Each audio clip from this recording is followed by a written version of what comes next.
am Jackie Tantillo, and this is Should Have Listened to My Mother. Author, playwright, and poet Jennifer Fell Hayes lives and works in New York and England. She's the recipient of many prestigious awards for her works, including the Yale Distinguished Teachers Award and recognition for her piece The Wave, which was selected for Swan Day, which stands for Support Women in the Arts Now. Jennifer's work was published twice in the New York Times in 2021. In April, she was the winner of the Golden Shovel Poem Competition, and she also had a tiny love story published in May. And this is how I found my guest. Tiny Love Story, if you're not familiar with it, it's featured in the style section of the Sunday New York Times. Writers submit a 100-word story of an actual tiny love story. I'm so happy to have Jennifer Fell Hayes join me on Skype from England in a beautiful village called Hawkshead, where none other than William Wordsworth went to school. Hello, Jennifer. Hello. Hi, Jackie. Thank you so much for taking time out of your holiday to speak with us on Should Have Listened to My Mother. How about if we start off our conversation with your mom's name? Yes, my mother was born Kathleen Banks, B-A-N-K, and then married my father, Harold Foster Fell, and she became Kate Fell. And she is English? Both your parents are English? Yes, both my parents, yes, they're both gone now, but they were both English and both born in Yorkshire, as I was. I had asked you, can you read your tiny love story that was featured in the Times? Yes, I have it right here. Okay, so this was headed up treasure hunt. In my 40s, I spent summers with my widowed mother in England. Before returning to New York, I would write playful notes and hide them round her house. Under the silver candlestick, she discovered the butcher, the baker, and the candlestick maker, and your daughter love you. For weeks after I left, she would call and laugh, I found another one of your little notes. Cleaning out her house after she died, I found a box in her bedroom. Inside was every note I'd given her, organized by year, the gift she gave back to me. And I read that piece and I just said, I have to find Jennifer Fell Hayes. It's just really so touching. And then the picture included in the Times, or maybe it was just online, are the little plastic bags that she had kept your notes by year, right, in a box? Yes, there were about 10 little bags, actually, because I did it for about 10 years. And she would find them in funny places, like under the candlestick, or, for instance, in the bathroom there was a guest towel with a little frog embroidered on it, and she might find one underneath that saying, "Don't forget me." And it would make her laugh, and we'd stick us around for a bit longer, because we wouldn't see her for nearly a year, and it was a long time as she got older. And what gave you this idea? I don't really know. I'm not sure. Maybe it started, I used to leave a couple of little gifts with a little card, and it just occurred to me as a fun thing. And many of them were jokes or rhymes or puns. I would put little rhymes. I think there was one something like, she had a statue of Shakespeare, and so one was something like, "Loving you is not so hard. Have a look beneath the bard," or something, things like that. And she would stuff them in her, penny pocket if she went round dusting. The last year that she lived, when we came back to the house after she'd gone, I popped a penny on to wash some dishes or something, and I found a lot in the pocket. And I was just so touched. But a bit later, a very kind friend, when I'd gone, washed the penny and didn't realize about the notes, and so they all got washed away. Oh, dear. That particular year. But there were about 10 years worth of little notes there. And so it just it was incredibly touching to see that she kept them and labeled each little bag with the summer it was, summer 1997 or whatever it would be. Tell us a little bit about your mom. She had a statue of Shakespeare, so she had a love or a fancy for writing, correct? Yes, my mother did love to read a lot. Though it was my father who was particularly the literary one. But my mother had gone to London to the Royal Academy of Music to study piano, and she got a degree there and won some medals, and was musical and artistic, and noted for her elegance. She was very beautiful, very elegant lady, and she could have a quick temper, very briefly, and she once threw a wet dishcloth at my father, and she was incredibly kind and caring to her friends, especially as they got older. And I think that's one thing I learned from her. We would go over for the summer, and she would say, could you possibly fit in going to see Auntie so-and-so? And I called everybody Auntie. I'd known since I was a little girl, even if they weren't relatives. And she would go and visit friends, even when it was tough for her, and take little gifts. And I guess I learned, not just to love and cherish your friends, but when they particularly need support, to be there for them. And I did learn that from her. And she had a quirky sense of humor. We would giggle about things. She would giggle about my notes, or she would tell me funny stories after my dad had gone of little things which happened, and we would both laugh about it. She was the kind of lady too. She would drive my dad crazy sometimes. We'd be waiting to go out somewhere, and Mother would just say, "Oh no, I forgot my scarf," and she'd dash back in. And Dad had a rather impatient side, and he'd be waiting, and then she'd come down and she'd say, "Oh no, sorry, Foster, I just got to go and get my whatever." And she might do that 2 or 3 times.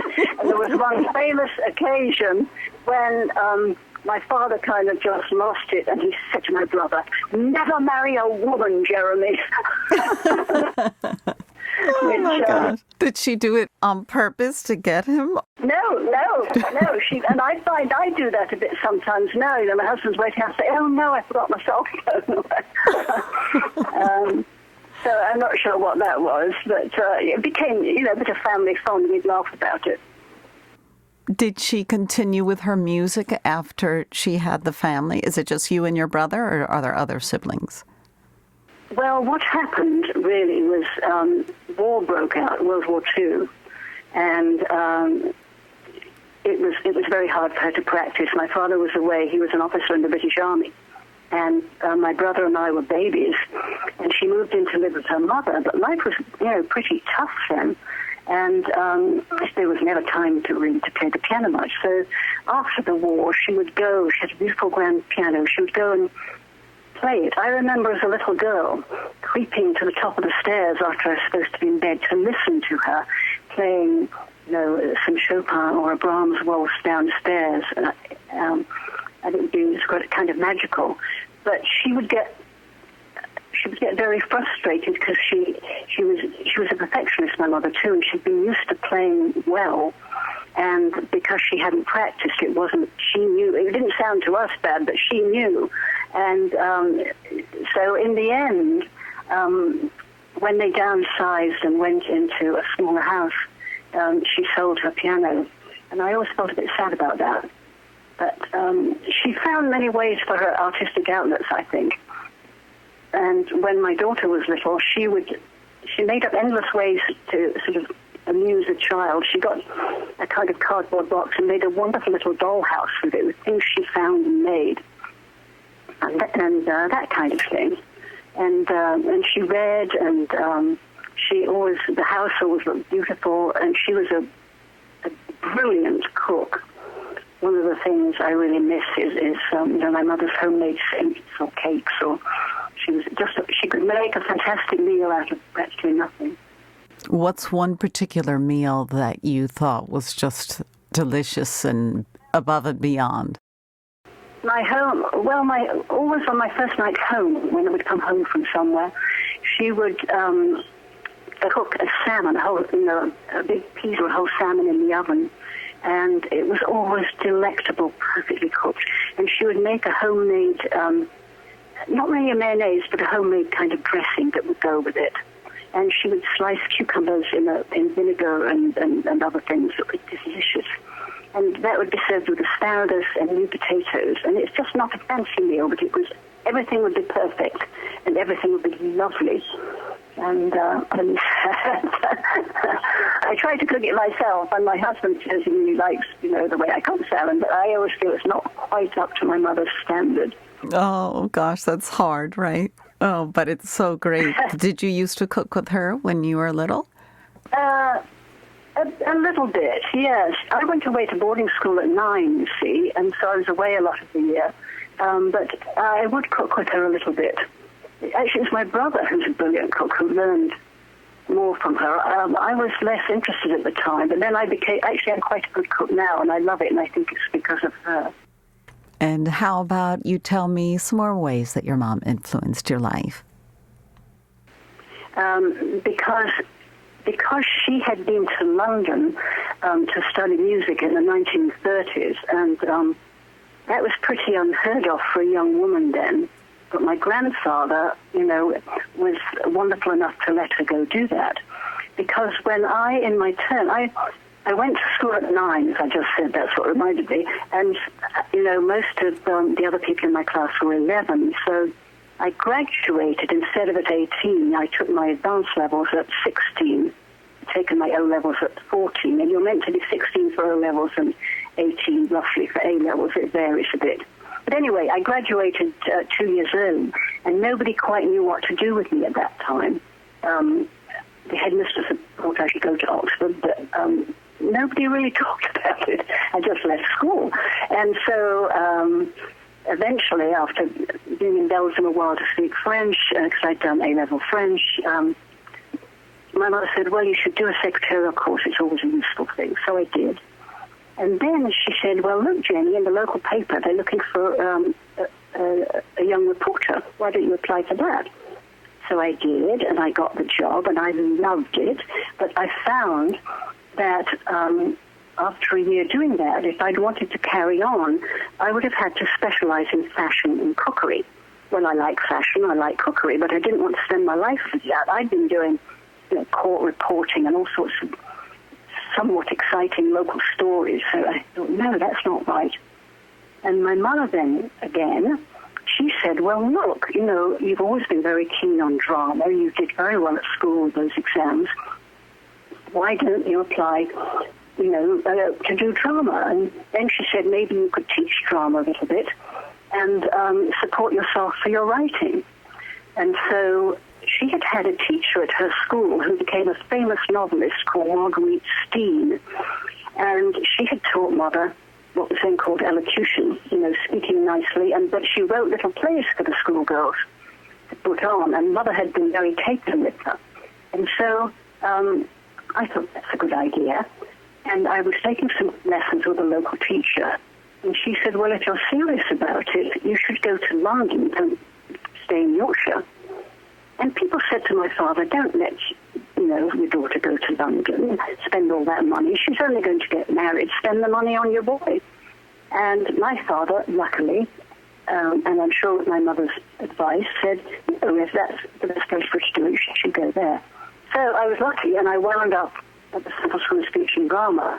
And that really changed my whole life. And theatre was a big passion, as was writing. So I taught drama or drama and English combos, and I taught things like acting, directing, playwriting. I really enjoyed it. I ran theatre departments and fine arts departments in 3 of the top private schools in Manhattan over the years, and that was all because of my mother. She was extraordinary, and looking back, I realized how she influenced my life in a huge, major way because of that. Do you think your mom learned from her decisions to get married at a young age? She felt that you should be able to pursue your passion, your interests, and a career? Oh, I see. Yes. Well, she wasn't terribly happy with my first marriage, which was to a young man I met at the drama school who had actually been John Lennon's double in Hard Day's Night and the rock singer in his own right, which was catnip to a very young woman at that time. And my mother and father did not think he was going to be a good husband, and he wasn't, and we did divorce. But in fact, we're good friends now, and I enjoy, if I see him occasionally. So, but it wasn't a good idea to get married to him. So they were not happy about that. But then, fortunately, I married again, and I was with that husband actually 40 years, whom I loved very, very much. But he, alas, died 9 years ago, and I had my daughter with him. And then I've been very fortunate latterly to meet another absolutely lovely man, and I've been married to him 3.5 years now.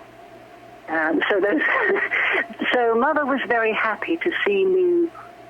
She didn't know Doug, my current husband, but she adored and loved Bryant, who, funnily enough, his mother had been her roommate, also a music student in London, though she was from America at the time in the 30s. So there was another big influence, because I would not have met him had it not have been that their friendship endured. And when he graduated from University in America, he came to the British Isles to do some graduate work at the University of Kansas, and we met that summer. So she was a big influence in my life. Kind of, yes. Very, very entangled. Kathleen. All sorts of threads weaving together this tapestry here. How wonderful is that? Did you know your maternal grandmother at all? I did, though she died when I was 9. I did know Granny, I called her. And she, in fact, when we moved out to a lovely village called Follyfoot, where we had quite a big house, and Granny came and had her own part of it initially, as she was getting older. And so that was lovely that, she lived there with us, but not for very long, because alas, she died. I think it was about a year or even less than a year after she moved in. But my mother was comforted to have her with her, because she'd been a big anxious about her. They had a good relationship? Yes, they did. I think my mother was closer with her father, but she and her mother, would get a bit exasperated sometimes, but generally she loved her mother, and her mother obviously loved her and adored us grandchildren. But I would get exasperated with my mother, particularly at a time when I was maybe 17, 18, and dating a boy she thought very unsuitable. With whom I was madly in love, and so we'd had big fights about that. And obviously, as you grow up and you're trying to separate from your parents, you suddenly get disenchanted with their points of view, and you start getting your own ideas. And so we would have arguments, or I would feel, I guess I felt at my most apart from her when I was 17, 18, 19 or so, but gradually, as I matured, and probably the central lobes matured with me, I came to realize how wonderful she was, and I was able to put aside, the irritations and just love her. I absolutely adored her. It's nice how that works out. Yes, not that we didn't sometimes have little run-ins, or I would get impatient with her sometimes and try not to, and she did things very, very well, and she liked to do them that way. And I maybe had learned to do fairly well things a certain other way, and, silly kitchen little things when we were staying, and, things to do with making the ice. So, but they were not serious, and underneath it, she was always incredibly supportive of me. Whenever I had anything troublesome going on, she would be right there for me, as was my father. I was very, very lucky in having, such loving, supportive parents, I know, and have tried to be a loving, supportive parent in my turn. Does it make it easier raising your daughter, having had that that love and affection and that strength and support. Yes, yes. And my daughter feels that too. And we love each other very much. We had run-ins late teens, when she was timing herself and behaving in ways I thought were not great. But we're through that now. She's happily married, and I'm very close with her. I absolutely adore her. So, one thing I should say about my mother is that as a baby, I had to have some unpasteurized milk in the wartime because the milkman had gone to fight in the army, and I got a TB gland on my neck. So as a baby, I had general anesthesia 3 times and surgery.